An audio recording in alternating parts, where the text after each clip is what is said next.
Good morning guys! Welcome back sa aking YouTube channel.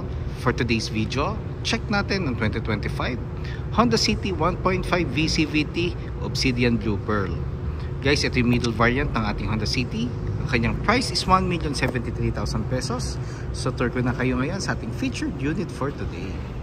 So guys, dito naman tayo sa front portion. So normally meron na siyang changes kasi facelift nga ito.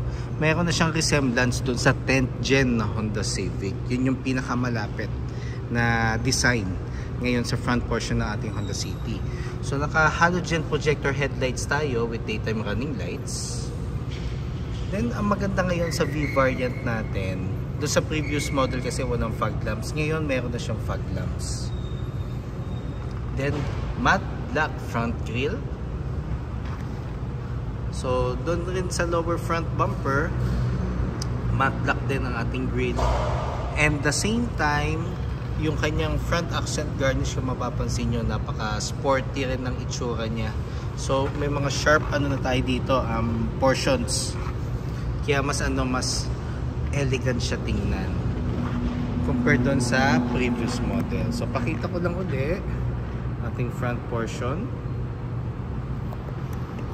Then regarding naman sa engine guys, 1.5 CVT or 7-speed automatic, 121 horsepower, 145 Nm of torque, double overhead cam, front wheel drive. So powerful ang engine natin, yet fuel efficient. Yun yung naging main advantage ng ating Honda City compare with its competitor sa market. Tsaka maganda dito guys yung kanyang chrome accents of upper portion. So mas litaw na litaw yung kulay ng ating unit dahil dun sa chrome accent. So dito naman tayo guys sa passenger side. So quick review lang to guys . So nakaano na tayo 16-inch alloy wheels. Then ventilated disc ang ating front brakes, MacPherson strut ang ating suspension naman sa front. Ground clearance is 134 mm.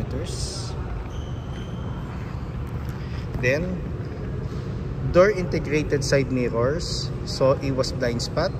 Then ang kanyang turning lights is sa side mirror na din. Chrome door handles, smart entry na siya guys . So it means pwede mo nang i-access or i-lock and unlock yung unit without using the smart key. So basta nasa pocket or bag, pindutin mo lang tong lock button pag gusto mo na siyang i-lock, or lagay mo yung kamay mo sa door handle pag gusto mo na siyang i-open. Then nakaano na tayo, drum brake tayo sa rear brakes. Then torsion beam naman ang ating suspension sa rear. Then naka shark fin antenna na tayo, body color guys. So pakita ko naman yung view for the rear ng ating Honda City. Ang maganda ng taga sa Honda City natin ngayon, it's a combination of power yet fuel efficiency. The same time, yung kanyang design, it's more on sporty sa front. Normally sa sides and rear may pagka-executive, so combination of both siya. So dito naman tayo sa back portion guys. So naka LED tail lights na tayo. Kung mapapansin nyo yung ilaw natin sa likod, malaki, not unlike other brands kasi kumbaga hanggang dito lang siya. Ngayon si Honda ang ginawa, mas in-extend niya yung pinaka ilaw hanggang dito sa gilid. Then meron na rin tayong reverse camera guys. May option tayo na lagyan natin ng backup sensor yung ating Honda City, just in case we offer installation, and additional payment lang naman yun guys. Then ang maganda dito guys, isa sa mga best assets or best features ng ating Honda City is the 519 liters of cargo space. So sa mga nakakausap ko na inquiries and clients, na ano sila, na amaze sila pagdating sa cargo space kasi nga maluwag. Then spare tires donut type.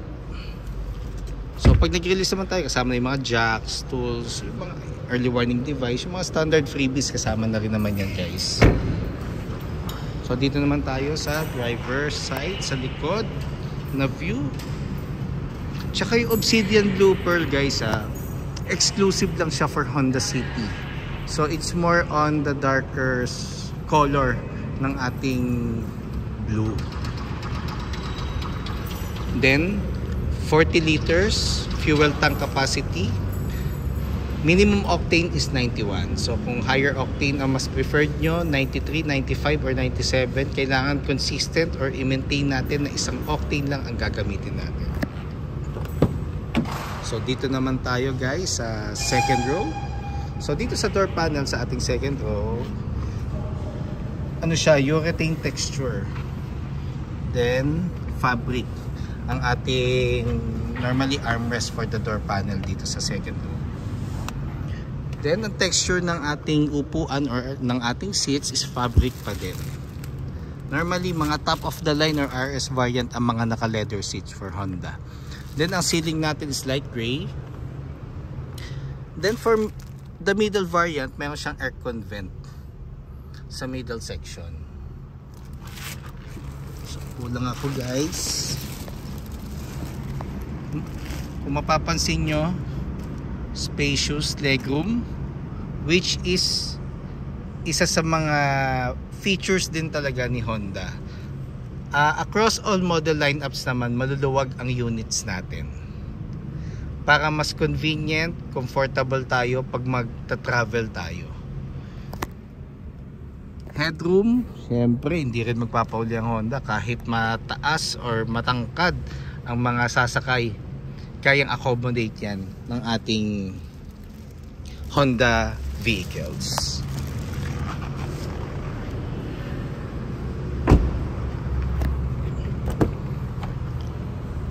So dito naman tayo sa door panel for the driver's side. Nandito yung buttons natin. So power folding side mirrors na siya. Power side mirrors, ito yung adjustment left or right. Then dito ang kanyang knob. So dito mo a-adjust yung salamin kung saan ka mas komportable.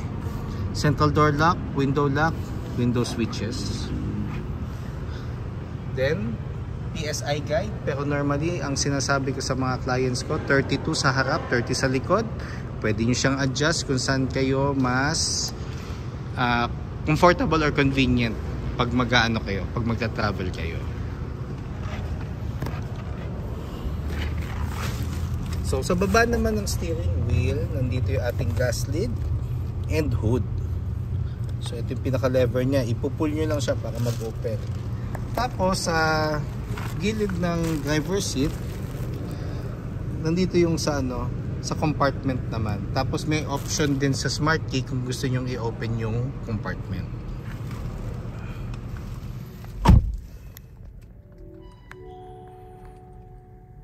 So, equipped na nga rin pala ito ng Honda Sensing guys. Across all variants ng Honda City, meron na siyang Honda Sensing, which is an advantage sa ating mga end users. Kasi meron tayong additional safety features na pinopromote niya is the right driving habit and assistance for the safety of the end users or our valued clients. As you can see kanina sa panel natin, yung digital portion niya is colored na. So pag naka Honda Sensing ang unit mo, colored na ang ating digital portion. Then meron siyang dalawang analog na cluster sa panel.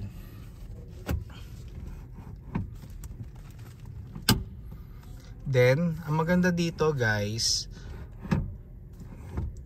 ano siya, tilt ang ating adjustment and telescopic. So it means pwede ko siyang adjust pa forward sa akin, pa backward, pa down and pa up. So pag tilt and telescopic, so ito yung kanyang telescopic, backward, forward, then tilt is down and up. So So normally pag nagda-drive ako, gusto ko kitang-kita ko yung buong panel. Kasi ano, gusto ko lang nakikita yung mga numbers, the same time ayokong natatakpan yung pinaka panel. So kanya-kanyang ano naman yan, perspective ng mga drivers. So nakaano na rin tayo guys sa steering wheel. So sa steering wheel muna tayo. Naka leather cover na siya with dark gray stitches. Then meron tayong audio control with hands-free telephone assist and adaptive cruise control and Honda sensing. Then itong switch na to is for the headlights and fog lamps, for the high beam and low beam. Then for the wipers, push start button na rin siya guys. So lahat ng variants natin sa Honda City, push start button na, wala na siyang key start. Then touchscreen audio unit with Apple CarPlay and Android Auto Ready. Wireless na siya guys, wireless na. So regarding navigations, anytime pwede kang mag-update, basta install mo lang, it's either Waze or Google Map. Pero for me guys, mas accurate talaga ang Google Map. Pero depende pa rin yan sa preference nyo. Kung mas at ease kayo or mas comfortable kayo sa Waze, wala namang problem. So mas ano na siya, mas flexible na ang mga applications natin ng phone. So pwede mo na siyang ma-view dito sa pinaka audio unit natin. Then aircon buttons natin, so nandito yung on, then fan and thermostat. Madalas naman makikita nyo pag naka-on na yung pinaka unit. 2 USB ports for the mirroring and charging. Power outlet, pwede ka magpalagay ng dashcam just in case na gusto mong magpa-install. Pero dito lang ang power source natin guys. Plug and play. Uulitin ko plug and play. Dito manggagaling ang power source. Kasi ayusin na lang yung cable or cord nung mag-i-install. 2 cup holders. So sa transmission natin, icon button, it promotes fuel efficiency. So kung hindi ka naman nagmamadali and more on chill driving ka lang across the city, on mo yan. Then etong hole na to, ang portion na to, pag na-discharge yung battery mo, merong manual key, ang smart key natin, dito mo siya ipapasok para lang malagay mo yung transmission from park to neutral at maitabi mo lang siya sa gilid. Before kasi ang problem with the automatic transmission, pag na-discharge yung battery mo, doon mo na siya isi-series. Ngayon meron na tayong way para at least maitabi lang natin muna for the meantime yung sasakyan, para at least hindi tayo nakaharang sa daan. Then park, reverse, neutral, drive and sports mode. Drive, kayang-kayang i-comply yan ng Honda City, yung power and speed na gusto natin. Pero kung gusto natin na mas intense yung RPM, go for sports mode. Mas magki-kick in yung VTEC, pero expect natin mas magko-consume siya ng gasoline. Handbrake, pag mag-handbrake tayo guys, yung pinakamataas, kasi pag hindi siya sagad or normally maiangat mo na siya ng konti, may tendency mag-move pa rin ang vehicle. So make it a habit na pag mag-handbrake tayo, lalo na sa mga medyo paahon, pinakamataas na handbrake. Armrest, fabric ang material ng ating armrest. Console box, passenger seat, then ang ating dome light. So make it a habit na i-check natin kung nasa gitna siya or naka-off. Kasi pag naiwan natin naka-on yan, naiwan natin dito sa on, and pinatay na natin yung engine, magko-consume siya ng power sa battery at madadrain ang battery natin. Map light, visors, So mirror siya. Dito sa ano walang mirror, dito sa passenger seat. Visor lang. Then sa dashboard natin guys, urethane, and ito it's more on leather yung ano niya, yung kanyang texture. Then meron tayong glossy black na accent dito sa dashboard na it gives the smooth and clean perspective ng ating dashboard. Yet napakasimple niya, pero kumbaga ang lakas ng dating ng ating dashboard. Hindi siya very bare or very dull. So meron siya, may pagka swag ang ating dashboard. Sorry, di pa nagbe-breakfast guys. Then ang ating dub box, so dito natin lalagay normally yung owner's manual, warranty booklet, then insurance policy just in case may hard copy kayo, and ORCR. Normally guys, as sinasabi ko sa clients ko, for the warranty, on time lagi sila magpapa-PMS every 6 months. Kasi ang PMS natin guys, yun ang advantage din ng Honda. Every 6 months or 10,000 kilometers, whichever comes first. Pero ang 10,000 kilometers for 6 months, very impossible to reach. Just in case na more on city driving lang kayo. Not unless lagi kayong long drive, may possibility. Pero based naman sa experience ko, for 8 years ko kay Honda, most of my clients or all of my clients normally every 6 months sila nagpapa-PMS. Pero minsan may cases na lumalagpas ng konti lang, pero yun nga, lagi kong ini-inform or rini-remind kay client na every 6 months magpa-PMS kayo para just in case under warranty at magke-claim tayo ng parts under warranty, ma-approve siya ng planta.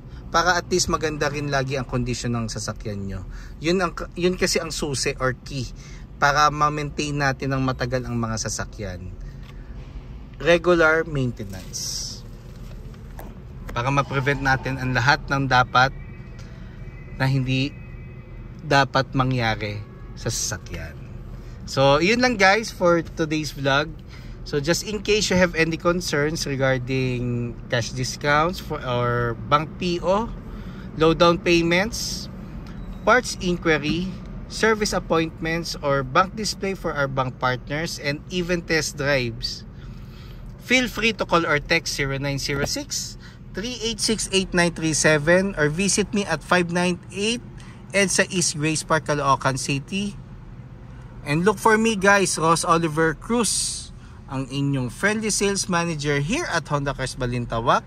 Looking forward to meet you here guys, and I'm always providing a hassle-free transaction to all customers since 2016. And kindly subscribe na nga rin pala sa aking YouTube channel para maging updated sa mga susunod na videos. And pa-follow na rin sa aking Facebook, Ross Oliver Cruz, yun yung aking personal account, and aking Facebook page, Honda Cars Balintawak Best Deals by Ross Oliver Cruz. Yun lang guys, thank you and God bless.